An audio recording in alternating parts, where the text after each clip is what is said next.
Welcome to Fireside Giants. My name is Alex, and my co-host here, Anthony Rivardo. My friends, the Giants season has finally come to an end. The pain and suffering continues, but a little bit less because every Sunday we don't have to watch this shit show anymore. I have to say, it's quite nice to have my Sundays back. I can go and do stuff. I can go enjoy my Sundays. I can watch some better teams in the playoffs. I don't have to watch the steaming pile of garbage Joe Judge, Dave Gettleman, and the ownership have put together this season. And now we're facing really big questions. Dave Gettleman's expected to retire on Monday.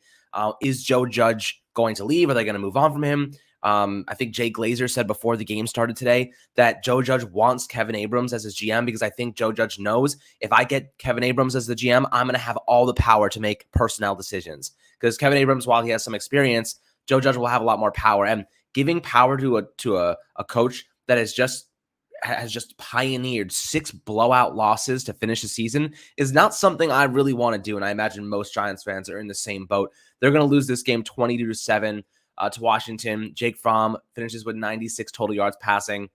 Actually, I think 103. And I will say this too. I bet against Jake Fromm to be under 165 yards. Nailed that easily. I bet for Antonio Gibson to have over 50 yards. He tripled that. I bet for the Giants to lose by 7 points, easily won that. If you are into sports betting and you just smash the money line or smash the spread against the Giants, you will win every single week. There is no doubt about it. Every single week for the past 5 weeks, 6 weeks, I've won straight, no problems. And you're looking at a team right now that's just in disarray. We have a lot of questions. This game, I mean, we saw a lot of really just disgusting displays, Anthony. And how are you feeling post game now that the season is finally over? Honestly, it feels like a weight off my shoulders. Finally, the season is finished. I don't have to watch this god-awful offense to get to work every single Sunday. I can finally just move on and be happy with looking forward to the offseason, right? Because now the offseason is technically, for Giants fans, it's officially here. We could finally go ahead, look at free agents, look at the draft, start diving into the stuff that is far more interesting than watching the Giants play on Sundays, just truthfully speaking. The Giants are just not interesting. They're not fun to watch. That offense is abysmal. I mean, this is the worst offense that I've ever had to suffer through watching. They just can't move the ball efficiently. Yes, they did score a touchdown today. Kudos to the Giants offense for at least scoring a touchdown today, but they still lost the game. They still threw a pick six. They still had turnovers and barely moved the football, and they showed an utter lack of confidence in their offensive line, rightfully so. It's one of the worst offensive lines that I've ever had to watch play. So I'm just sick and tired of watching this Giants team, and thankfully I don't have to anymore. We can go into 2022, go into this offseason, hopefully rebuild this team with a new general manager, maybe even a new head coach with all these new rumors circling around, and definitely a new offensive coordinator. And then going forward, we can look at hopefully brighter futures once we rebuild this team this offseason. Look, guys, Giants end their season on an interception. How, representative of their year is that? Ended on interception. Joe Judge loses 13 games this year. 13 games. I just can't see how Judge and Abrams can have the power moving forward. If you give those two guys power, we're right back to square one because they're farewell games for Evan Ingram, Will Hernandez, maybe even Saquon Barkley, depending on what they do. If they try to trade him, we'll see what happens. There's a lot of turnover that's going to happen this offseason, and the Giants don't have any money. This next season is set up to fail. It's really set up to fail because we have no money to spend. Of course, you can make moves with the cap, you can open up space, but they really have to find upgrades at linebacker. They need another receiver to play Sterling Shepard. They need offensive linemen across the board, which is going to require a lot of rookie injections, and you cannot never rely on rookies to be above average players, Anthony. Do you see this next year as a total reset? I think the Giants got to hit the reset button and just go into this next year saying we got to do whatever we can to plug some positions to get the draft right. We can't do one and done with Joe Judge and Abrams. Personally, I think that they should reset. I said it a few weeks ago on the podcast. I think this team is a gut job. They need to completely redo the offensive line, redo a lot of the offense, really redo a lot of the coaching staff. But I don't think that the Giants see it that way, unfortunately. I don't think John Mara and ownership see it as a gut job. They don't see it as a moment for reset. Unfortunately, I fear that the Giants are going to go ahead. Joe Judge is the head coach next year. Kevin Abrams as the GM. They're just going to continue doing what they've been doing, basically. They are struggling to realize that it's not working. They think that they're one step away, one piece away. Just too many injuries this year. Oh, so if we had not as many injuries on offensive coordinator, we would have been a good team. That's not true, guys. Look at this team. It's not good.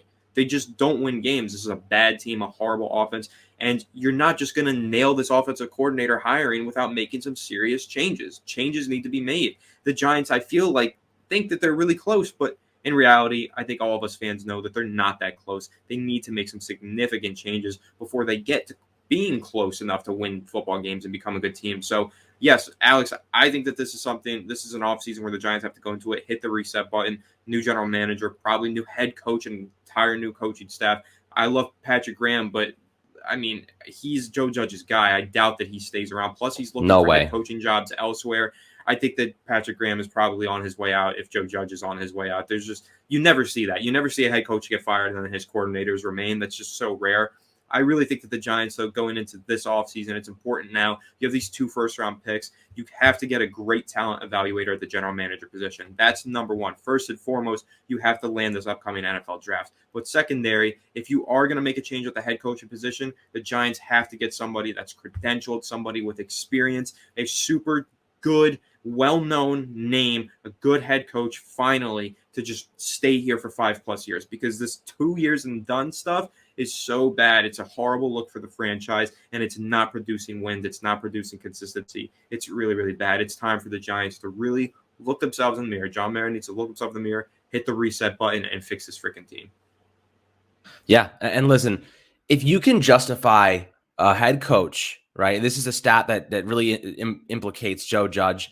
Joe Judge closed the season losing their 6th straight game by 10 or more points, the longest stretch in franchise history. 2 of these games are against Chicago and Washington, 2 sub-500 teams that are just not good, right? They're bad teams.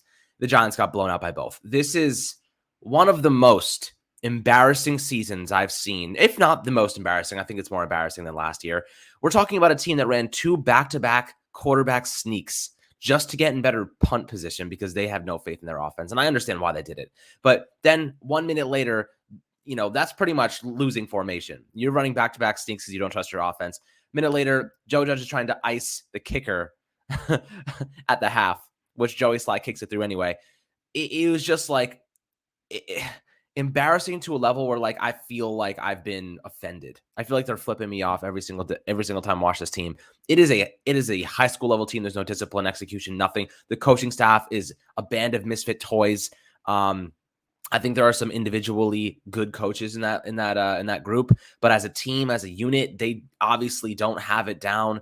There's a lot of animosity. I think there's going to be a lot of coaching turnover. And I think that might be another reason that Joe Judge should be fired, is because a lot of his coaches are about to leave, right? A lot of them are going to take college jobs. Some of them are going to be going for head coaching positions. The turnover on his coaching staff is going to pretty much present the idea anyway that there's going to be a lot of turnover. So there's going to be no consistency. There's going to be no holdover. You might as well replace Joe Judge, bring in a new guy who's going to hire his own coaches and really hopefully turn this thing around. But I just don't see how you stick with Joe Judge after this, man. It's such a bad position that he's in. He's put himself in such a bad spot with there was a play in this game, Alex Bachman, it was an end around on 4th down, and Jamin Davis just absolutely blows him up. Nobody blocked him, right? Nobody blocks Jamin Davis. He gets absolutely torched. This is like basic football 101. You have to block on 4th and 2. Everyone that's blitzing has to have a blocker on them. You can't give up free blitzers. You have to, if you're running the football, you got to bunch that stuff together and try to create a push. The Giants have no faith in themselves. They have no confidence in their line. They have no confidence in their quarterback. We're talking about a draft class coming up, and shout out to the Vikings for making a massive comeback against the Bears and winning that game, because the Bears had a 2-touchdown lead at one point, came back, won that game. The Bears now are basically in the 7th or 8th spot. If Seattle wins, then the Giants have the 7th pick. If Seattle loses, they have the 8th pick. So that's really what's going to happen in this game. The Seattle game is important, so I'll be watching that as well. But ultimately, you're looking at this team right now. They're going to have to go all in on the offensive line. We're talking probably 3 draft picks in the first 3 rounds on offensive linemen. They need a pass rusher. They need another tight end, because Evan Ingram's gone. Kyle Rudolph is absolutely gone. So now you need the tight end. Where's that guy coming from? I don't trust practice squatters. You have to go and sign a guy or draft somebody. So you're in a really tough spot, Anthony. With the number of positions that need to be turned over and the little amount of money we have, do you think you could say there's logic behind keeping Joe Judge just to get rid of some of those contracts and then hitting the restart button after next year? Because next year you're bringing a new GM, bringing a head coach. They're already screwed. They're already in a position to fail. So how do you they could already get off on the wrong foot and fans could be like, what the hell's going on? When we kind of expect next year's going to be a shit show to begin with. I'll give you one scenario that I do want to discuss in more detail on the podcast pretty soon. If in terms of keeping the head coach and general manager on the same page, right? Finding guys that are already on the same page. I've got two names to throw out to you guys, and I know Giants fans listening to this are actually going to love this idea. So we definitely got to make an episode just for this. Joe Schoen, he's the assistant general manager of the Buffalo Bills, right? And he's purportedly quite a favorite candidate for the New York Giants if they go with an out of the organization hire, Joe Schoen. So he's a great hiring too. Like, I really like Joe Schoen. I think he's great. But there's also a Buffalo Bills offensive coordinator that everybody wants to be head coach, Brian Dabble. So you could basically just take the secondary parts of the Buffalo Bills and build out the New York Giants front office and head coaching staff that way. And I think that's a really good idea that we should discuss. Joe Schoen is GM. He is already familiar with Brian Dabble. Like, they are literally working for the same team already. They know each other. They scout together. Put those together as GM and head coach. And I think you get a really good, perfect marriage right there. So it's not like rocket science finding guys that can be on the same page with each other. It's just unfortunate that Joe Judge has now put himself, he's kind of painted himself into a corner because he's saying that his perfect marriage is with Kevin Abrams, and nobody wants to see Kevin Abrams become the general manager. Like, seriously, even Strahan on TV today was yelling, no, don't do that, right? Because that's how all of us Giants fans feel as well.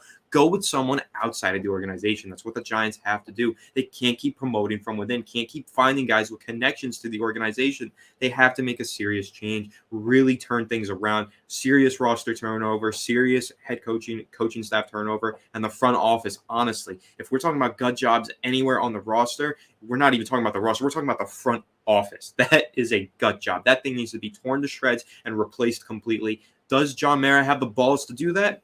I don't think so. I really hope that he drops a pair and just goes ahead and fires everybody in that front office and redoes it. But it remains to be seen. We'll find out soon enough. Hopefully we get our answers tomorrow. It's Black Monday. This is the day where everybody does get fired. So we might wake up tomorrow morning and have a whole lot to talk about on the Fireside Giants podcast. So definitely stay tuned to that, anybody listening. And of course, got a whole lot of candidates. I'm going to keep doing the candidate breakdowns. I'm really excited for the general manager search. I'm just really dreading if the Giants do go ahead and go with Kevin Abrams. I mean, that's going to crush me because I'm so excited with the possibilities that the Giants can go. Like, they've got endless possibilities. So many great candidates out there right now. I just pray that they don't make this stupid decision and promote from within. Yeah, I mean, look, Anthony's been doing the breakdowns. A lot of people love the Ed Dodds video, and for good reason. He's a great candidate. There's some fans of Louis Riddick. Kevin Abrams definitely didn't get the same positivity from that's Ed Dodds video. But I'll tell you what, if I feel like the Giants, and this is the last thing I'll say before we tune out here, because I can't continue to talk about this before we find out what happens tomorrow, really, with Dave Gettleman, him retiring, and then kind of the rumors are going to start flowing. A lot of people have given up on Joe Judge. 3 weeks ago, people said he's coming back. He's for sure coming back. I think Joe Judge wrote his own exit in this end of the season. I don't think he wants to be here anymore. The way that he spoke last week, and some people thought it was a positive thing, I think it was he's overwhelmed. He's completely overwhelmed with responsibility, with failure, with the boos, with people questioning him, with the team falling apart at the seams, even if they didn't fully give up, which to me, I didn't look like they give a shat in this game at all. The offense did not care. They were not hustling. There was nothing to show for it. Kenny Golladay could have stretched out and made a nice catch downfield, let it go right through his hands.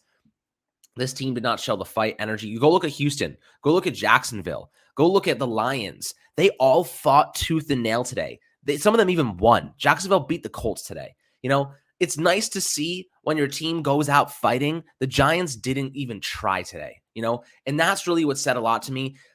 Joe Judge will say, we prepared my team. They didn't stop fighting. They didn't quit. They quit. They didn't prepare properly. He did not prepare them to win this game. It wasn't even close. The offense was a disaster. I mean, for goodness sake, Mike Glennon's their backup quarterback. Jake Fromm is backup quarterback.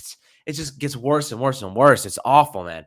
Joe Judge has done nothing but write his own resignation letter. And if Mara keeps him, it'll be by the miracles of the football gods, the will of football gods. Because at this point, I mean, Judge has really done nothing to help himself, in my opinion. And I think he's going to be fired. I think they're going to go out and get a new head coach, a new general manager, and they're going to let him figure out who he wants.